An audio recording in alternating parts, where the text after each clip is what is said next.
Would you like to know the top 10 mistakes that you're doing on your product page that are absolutely just killing your conversions? Plus, of course, how to fix them? If so, stay tuned.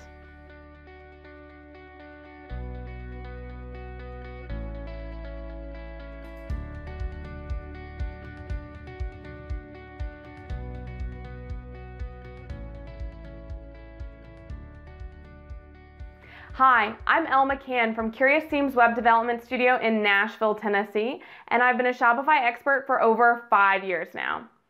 I am so excited to be collaborating with Lisa from Pretty Fabulous to bring you this joint YouTube video collaboration. So what we're doing is I am doing my top 5 tips for how you can best optimize your product page and the mistakes that you're making, and then she's doing 5 on her channel as well. So Lisa is a graphic designer who helps online businesses create beautiful digital downloads using Adobe InDesign. And she has a great YouTube channel that's really focused on helping you. So I'm so excited to be sharing her with you today. And again, I'm going to be linking her video in the description below, as well as the info card somewhere. And so make sure you check out her top 5 tips after you watch this video. So of course, the goal with e-commerce is to get people on your site and get them converting into a sale quickly. But there are some things that you're doing on your product page that may be preventing that. So my top 5 tips that I'm going to be giving, as well as some pet peeves in there as well, are going to help you get those people to convert better on your online store. So my first tip is about your product descriptions. I see so many stores online where the product descriptions read like a boring spec list, like it's for like a car or some kind of super manufacturing lingo, where yes, it's important to put your features and sizing if that's appropriate. However, you don't want to make it sound like a robot wrote it. You want to make sure that you're writing your product descriptions with your audience in mind. So think about how you can incorporate your branding into your product descriptions, and you're highlighting those features in a really nice way. So think about exactly what your customers' hopes or fears are, and how can you incorporate that into the description itself to make it a lot more relevant to your customer and make them really interested in that product. My second tip is about your product descriptions actually being too long. I see this as well, if it's either this big or it's this big. And because of that, you're just not going to convert people. So you have to think that there are a lot of people that are on mobile devices or they're just distracted. Actually, in 2017, over 47% of e-commerce sales were made on mobile devices. So what that means is there's a lot of people that have small screens or they're on the go and they're not going to read a huge product description. So my tip here is to make sure that your product descriptions are easily scannable.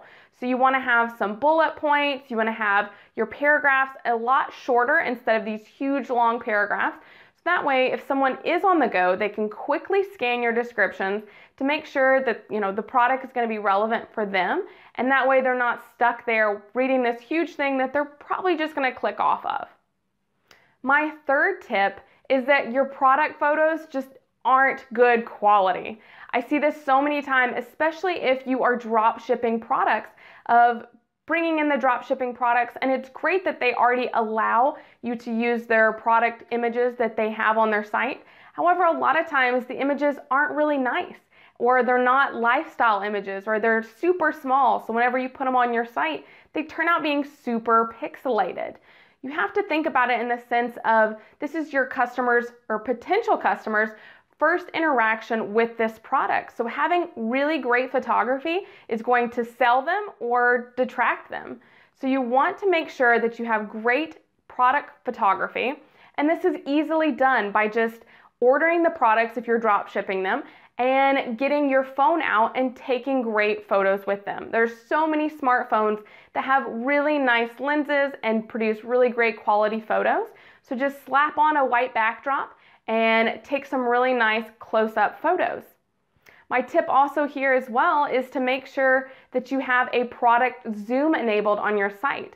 So whether you're doing a Shopify store or another e-commerce platform, a lot of them offer this functionality, which is where you can kind of hover over the product image and it zooms in for you. So you can see a lot more detail into the product images. Again, if someone's going to be purchasing something, especially if it's a higher end product, you want to make sure that they know exactly what it is that they're going to be getting. So having these really nice zoom in quality images let people look at things like the gears or the mechanics of something, or stitches if it's a sewn product. And it really pushes in the quality of the product, which is great. So to do zooming in of images, you need to make sure again that you have really nice high quality images that you're uploading to the site so you get that nice zoom in and it's not pixelated. My fourth tip is that you have way too much color on your site. So it kind of looks like a rainbow just vomited everywhere because there's so many colors and you're not really sure where to click. So my tip here is to make sure that you are adding in a call to action color on your site. So Lisa in her video, which again, make sure you check out over here, she goes over the benefits of add to cart versus buy now and that lingo for your product page button, which is great. And I also want to add to that of having a specific color. So by having a specific call to action color on your site, it's going to really bring in that action of letting your customer know, hey, this is what I want you to click on. Again, we're all so distracted and we're super busy in what we're doing. They say that the average attention span is 7 seconds, which is crazy. So you really need to give your customers kind of subtle hints through colors of what you want them to click on. So if you have so many colors on your site, they're not going to know where to click. They're not going to know what is a link and what's not. So having your links all a specific color that you keep site-wide and making it a very prominent color is going to really help increase that conversion rate as well.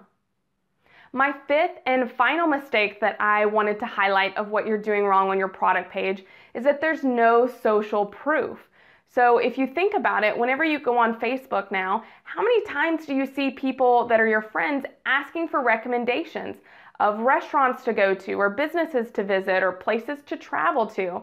You see that so many times because people are looking for recommendations and referrals. So why not incorporate that on your site? So a great way to do this is with reviews already on your site. So your customers that have already purchased from you can leave a review, and that helps your new potential customers feel really safe about purchasing from you and they know exactly what they're going to be getting.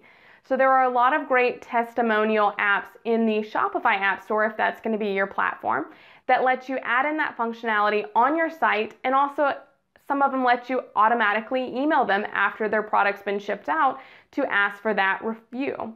If you don't want to do reviews on your site, you could do testimonials from past customers overall and not have it just as a review on that product. Or even embedding an Instagram feed to where you're highlighting your product images and you're seeing the engagement on those Instagram posts. Having some kind of social proof is great, and it lets people know that you're credible, that if they enter their credit card information on your site, they're actually going to get that product in the mail, and that you are someone to be trusted. So I hope you found these 5 mistakes and how to fix them on your product page super helpful. Now remember, there's 10 total, so I did the first 5 and Lisa is doing the next 5 on her channel, so make sure to check that out. Again, a link in the description below. Thank you so much for watching, and if you haven't yet, make sure to subscribe and check out our other videos over here for more tips and tutorials all about Shopify and how to grow your online store.